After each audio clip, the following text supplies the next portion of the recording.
Hello hello అమ్మా. Hello ఎవరండి?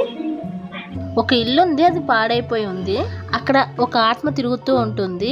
ఆ ఆత్మకు తెలియదు తను ఎందుకు తిరుగుతుందో అని. తనకి తను చనిపోయినట్టు తెలియదు, వాళ్ళ పేరెంట్స్ ఎటు వెళ్ళారో తెలియదు, ఉన్నారా పోయారా తెలియదు, ఏమీ తెలియదు. అవి తెలుసుకోవడానికి చాలా ప్రయత్నాలు చేసింది. ఆ ప్రయత్నాల్లో ఒకటి, అది పొద్దున కాబట్టి దెయ్యాలు పొద్దున కనిపించవు, రాత్రే కనిపిస్తాయి. సో రాత్రి ఆ రోడ్ లో వచ్చే పోయే వాళ్ళని పిలిచేది. అది ఒక ఆత్మ.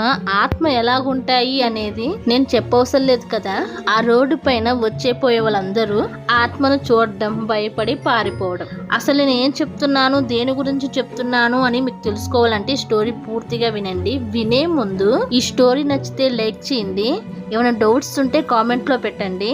నా ఛానల్ ని మర్చిపోకుండా సబ్స్క్రైబ్ చేసుకోండి. ఒకసారి ఒక భార్యాభర్తలు ఆ రోడ్డు వైపున వెళ్తుంటే అది చూసిన ఆ ఆత్మ వీళ్ళని పిలిచింది.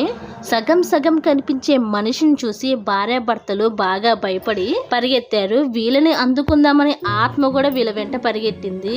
రోడమ్మట ఒకటే అరుపులు, ఒకటే కేకలు. ఆ భార్యాభర్తలు ఊళ్ళో వాళ్ళందరూ వచ్చారు ఆ కేకలకి కర్రలు పట్టుకొని. దాంతో ఆ లేడీ ఆత్మ భయపడి మళ్ళీ వెనక్కి వెళ్ళిపోయింది. ఇక్కడ విచిత్రం ఏంటంటే ఆత్మ ఎవరిని హాని చేయలేదు. అసలు తనకు కూడా తెలియదు వీళ్ళెందుకు నా మీద తిరగబడుతున్నారు అని. ఊళ్ళో వాళ్ళందరూ నన్ను ఎందుకు దూరం పెట్టారు, అసలు నేను ఊళ్ళోకి ఎందుకు అడుగు పెట్టలేకపోతున్నాను అనుకుంటున్న ఆత్మ తన ఇంటికి వెళ్ళిపోయింది. కానీ అక్కడ ఉన్న భార్యాభర్తలు ఊళ్ళో ఉన్న మగవాళ్ళందరికీ థ్యాంక్స్ చెప్పారు. ఎందుకంటే మీరు అప్పుడు ఆ టైంలో రాకపోతే మా పరిస్థితి ఏంటి అని వాళ్ళందరికీ థ్యాంక్స్ చెప్పి వాళ్ళ ఇంటికి వెళ్ళిపోయారు. మళ్ళీ ఇలాంటిది ఒకసారి ఆ పాడుబడ్డ ఇంటి పక్కన 4-5 ఇళ్ళు ఉంటాయి, కానీ కొంచెం దూరంగా. ఆ పాడుబడ్డ ఇంట్లో ఆ లేడీ ఆత్మ తిరుగుతూ ఉంటుంది.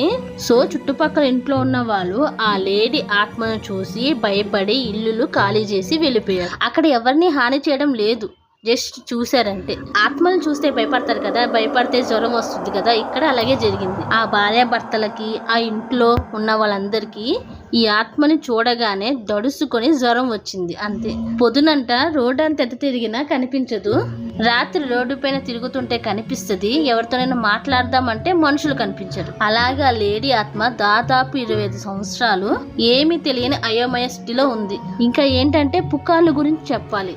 ఒక్కసారి దెయ్యం, గోస్టు, ఆత్మ ఏదైనా కనిపించిందా, ఒక మనిషి ఫలానా చోట్ల నాకు ఆత్మ కనిపించింది అని అంటే దానికి తోడు చాలా పుట్టగొడుగులు వస్తాయి. అంటే అరే నాకు పులి కనిపించిందని ఒకడంటే, అవునవును నాకు తోక కనిపించిందని మరొకడు అంటాడు. అలాగా ఈ ఆత్మ గురించి చాలా పుకార్లు వస్తూనే ఉంటాయి కూడా. అందులో ఒక పుకారు ఏంటంటే ఈ లేడీ ఒక అబ్బాయిని ప్రేమించింది. ఆ అబ్బాయి ఈమెను వదిలేసి వేరే అమ్మాయిని పెళ్లి చేసుకున్నాడు. దాంతో తట్టుకోలేక ఆమె ఉరివేసుకు చనిపోయిందని, మరొకటి ఇష్టం లేని పెళ్లి పెద్దవాళ్ళు కుదిరించడం వల్ల వెళ్ళిపోయిందని, లేదా వెళ్ళిపోతుంటే వాళ్ళ అమ్మనాళ్ళే పట్టుకొని చంపేశారని. అప్పుడు ఆమె చనిపోయిన ఆత్మ ఈ ఇంటి పట్టుకొని వేలాడుతూ వీళ్ళ పేరెంట్స్ ని భయపెడుతుంటే వీళ్ళు ఈ పేరెంట్స్ ఇల్లు ఖాళీ చేసి వెళ్ళిపోయారని, లేదా ఆ ఆత్మ వీళ్ళిద్దరిని చంపేసిందని, వాళ్ళ భర్త లేకపోతే ప్రియుడు వాడి కోసం ఎదురు చూస్తూ రోడ్డు మీద తిరుగుతూ ఉంటుందని, ఇలా ఎన్నో. కానీ ఖచ్చితంగా కారణం అయితే తెలియదు. ఈ ఇల్లు, పాడుబడ్డ ఇల్లు ఎక్కడుందో చెప్పలేదు కదా, గోవాలో ఉంది.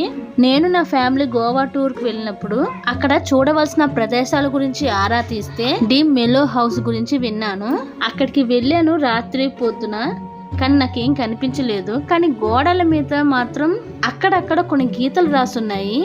అందులో కొన్ని చెప్తాను, కొన్ని నాకు అర్థమైనాయి, కొన్ని నాకు అర్థం కాలేదు. కొన్ని గోడల మీద నేను ఎవరిని, నేను ఆత్మనా మనిషినా అని చూసి ఎందుకు జనాలు భయపడుతున్నారు. నాతో మాట్లాడడానికి కాదు కదా, కనీసం చూడడానికి కూడా ఇష్టపడట్లేదు. నేను ఎవరిని, ఎందుకు నా ముఖం అద్దాల్లో కనిపించట్లేదు, నాకు ఆకలి వేయట్లేదు, నిద్ర పట్టట్లేదు, అది ఎందుకు అని రాసుంది ఆ గోడల పైన. ఇంకా చాలా ఉన్నాయి కానీ అది వర్షానికి తడిసిపోయి ఎండకి ఎండిపోయి సరిగ్గా కనిపించట్లేదు, అర్థం కావట్లేదు. నాకు అర్థమైనవి ఇవే. దీన్ని బట్టి నాకు కొంతవరకు తెలిసింది. చుట్టుపక్కల వాళ్ళని కూడా ఆరా తీస్తాను, పాతకాలం వాళ్ళని కూడా ఆరా తీస్తే కొన్ని విషయాలు తెలిసాయి. వాటిని అన్నిటినీ జత కలిపి ఇదిగో ఇలా మీ ముందు తెచ్చి పెట్టాను. నా పేరు నల్లేరు గోపాల్ కుమార్. హలో హలో అమ్మా. హలో ఎవరండి? యాక్చువల్లీ ఈ వాయిస్ రికార్డ్ పూర్తిగా నేను పెట్టలేదు, ఎందుకంటే తనని అడగలేదు నేను వాయిస్ రికార్డు నేను నా వీడియోలో పెట్టొచ్చా పెట్టకూడదని, అందుకే పెట్టట్లేదు. కానీ తను చెప్పే విధానం బాగుంది. ఇతని పేరు నల్లేరు గోపాలరావు. ఇతను 1 సంవత్సరం కిందట గోవాకి వెళ్ళినప్పుడు ఎదురైన ఇన్సిడెంట్ మా తమ్ముడు ఉన్నాడు కదా, మా తమ్ముడికి చెప్పాడు. సో మా తమ్ముడు నా నెంబర్ తనకి ఇవ్వడం, తను నాకు కాల్ చేసి తన స్టోరీ నాతో షేర్ చేసుకున్నాడు. థ్యాంక్స్ అండి, థ్యాంక్స్ సో మచ్. అందరూ నాకు చెప్పిన వాళ్ళందరూ ఎలా చెప్తున్నారంటే దెయ్యం వచ్చి నన్ను అలా బాధ పెట్టింది, దెయ్యం వచ్చి నన్ను ఇలా బాధ పెట్టింది అని వాళ్ళ తరపే మాట్లాడారు. కానీ మీరు 2 వైపులు ఆలోచించి చెప్పారు చూసారా, అది సూపర్. ఎనీవే థ్యాంక్స్ అండి, మీ స్టోరీ నాతో షేర్ చేసుకున్నందుకు థ్యాంక్ యూ సో మచ్. ఈ వీడియోస్తే లైక్ చేయండి. ఈ స్టోరీలో మీకు ఏమైనా డౌట్స్ వస్తే కింద కామెంట్ రూపంలో పెట్టండి. ఇలాంటి మరికొన్ని రియల్ ఇన్సిడెంట్ కావాలంటే నా ఛానల్ని మర్చిపోకుండా సబ్స్క్రైబ్ చేసుకోండి. Thank you for watching. Bye.